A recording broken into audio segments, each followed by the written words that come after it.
Hello students. आज हम बात करने वाले हैं टाइप्स ऑफ मार्किंग की। जैसा कि पिछले क्लास के अंदर हम लोगों ने बात की थी ट्रैफिक मार्किंग्स की कि क्यों करते हैं, और हमने जाना भी था कि क्यों किया हमने ट्रैफिक मार्किंग। अगर हम मार्किंग प्रॉपरली नहीं करेंगे तो हम रोड यूज़र को एक इंफॉर्मेशन प्रोवाइड नहीं करा पाएंगे और हमारा कहीं ना कहीं ट्रैफिक का फ्लो भी अफेक्ट होएगा। तो उसी सीरीज में हम आगे बढ़ते हैं और टाइप्स ऑफ मार्किंग्स की बात करते हैं। सबसे पहला होता है ऑब्जेक्ट मार्किंग। ऑब्जेक्ट मार्किंग का मतलब कि हमने किसी ऑब्जेक्ट को ही मार्क कर दिया। ऑब्जेक्ट को मार्क कर दिया मतलब कि कोई भी एक रोड के अंदर कोई भी एक फिजिकल ऑब्स्ट्रक्शन है उस रोडवे के आसपास, जो कि हमारे लिए ही खतरा हो सकता है। जैसे आप लोगों ने कई बार देखा होगा, आपने न्यूज़ सुनी होगी कि दो बस पुल में टकरा गई रात के समय। क्यों टकरा गई? क्योंकि रात में पुल दिखी ही नहीं, पुल के बाउंड्रीज में टकरा गई। तो वो जो ब्रिज है, कलवर्ट है, सिग्नल्स हैं या फिर साइंस हैं या फिर ट्रैफिक के आइलैंड है या ब्रिज है या फिर कोई गेट है, तो ये जो फिजिकल ऑब्स्ट्रक्शन है ना, हम इन्हीं को मार्क कर देते हैं। जैसा कि बहुत बार देखा होगा आप लोगों ने कि ब्रिज है, ब्रिज जब आने वाला होता है तो ब्रिज आता है तो उसकी जो इनिशियल जो बॉडी होती है, प्रोजेक्शन होता है, हम उसी को पेंट कर देते हैं। या फिर कोई कलवर्ट है उसी को पेंट कर दिया हमने। आइलैंड है, आइलैंड को ही हमने उसमें कर दिया। देखा होगा एक छोटा सा आइलैंड है तो उसके साइड साइड में रेडियम लगा दिया। या फिर जो हमको डिस्टेंस शो करता है कि ये इतने किलोमीटर, ये इतने किलोमीटर, या फिर भोपाल म्यूनिसिपैलिटी कॉर्पोरेशन आपका स्वागत करता है। तो जो फिजिकल ऑब्जेक्ट है आपके, उन्हीं को हम मार्क कर देते हैं ताकि ताकि वो क्या करें, आपका सपोर्ट करें, आपको एक इंफॉर्मेशन प्रोवाइड करें।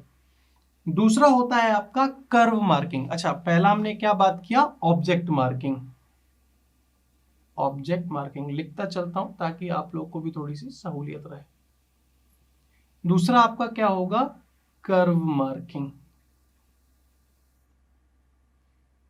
कर्व मार्किंग की अगर मैं एक बहुत अच्छा एग्जांपल दूं तो आप लोगों ने देखा होगा जो रोड के साइड्स में आपकी पार्किंग वगैरह होती है, पार्किंग को रेगुलेट करने के लिए ये जो कर्व मार्किंग है वो बहुत ही अच्छी होती है। अब हालांकि वो भी अलग अलग तरीके से होती है, कुछ एंगल में होती है, कुछ स्ट्रेट होती है, कुछ स्क्वायर बॉक्स में होती है।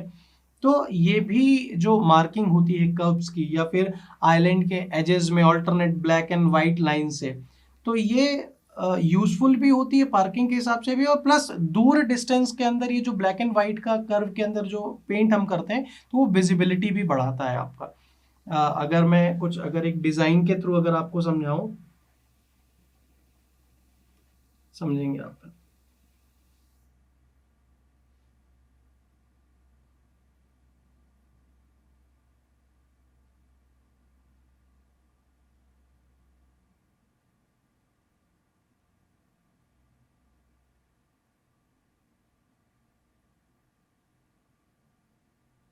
ये आपका कुछ इस तरीके से होता है।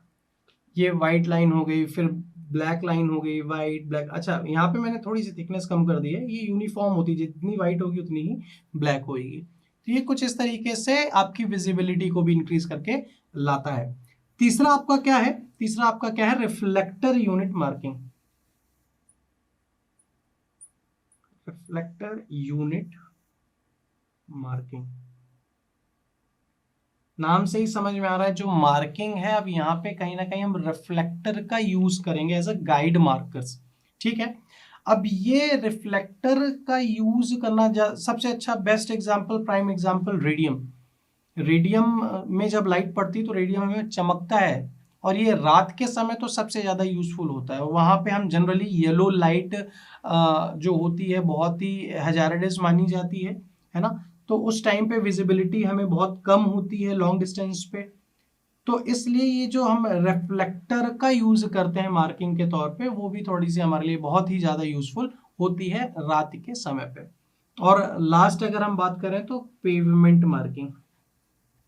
पेवमेंट मार्किंग का मतलब कि अब हमने कैरिज वे वगैरह को ही यूज कर लिया पेंट के अंदर। अब कैरिज वे को हम वाइट पेंट से यूज कर रहे हैं या फिर येलो कलर की मार्किंग कर रहे हैं। जनरली येलो कलर की मार्किंग हम पार्किंग के लिए कर देते हैं। ठीक है। तो इस तरीके से अलग अलग होती है। लॉन्गिट्यूडनल डायरेक्शन पे जो हम लाइंस यूज करते हैं थोड़ी सी सॉलिड लाइंस होती हैं, और ट्रांसफर डायरेक्शन में करते हैं थोड़ी सी सॉलिड लाइन के कंपैरिजन में कम होती है। ट्रांसवर्स डायरेक्शन में हम स्टॉपिंग पोजीशन को ज़्यादातर शो कर रहे होते हैं। तो इस तरीके से ये पेवमेंट मार्किंग होती है। आप लोगों ने देखा होगा चलते चलते आपको इस तरीके से एरो देखने को मिलता है, ऐसा देखने को मिलता है। तो ये कुछ इस तरीके की चीज़ें हैं जो कि हम पेवमेंट के अंदर ही आप मार्किंग कर रहे होते हैं, है ना। तो आई होप आप लोगों को समझ में आया होगा चारों टाइप की markings, object, curve, reflector unit और पेवमेंट मार्किंग। आज के लिए इतना ही। Thank you very much.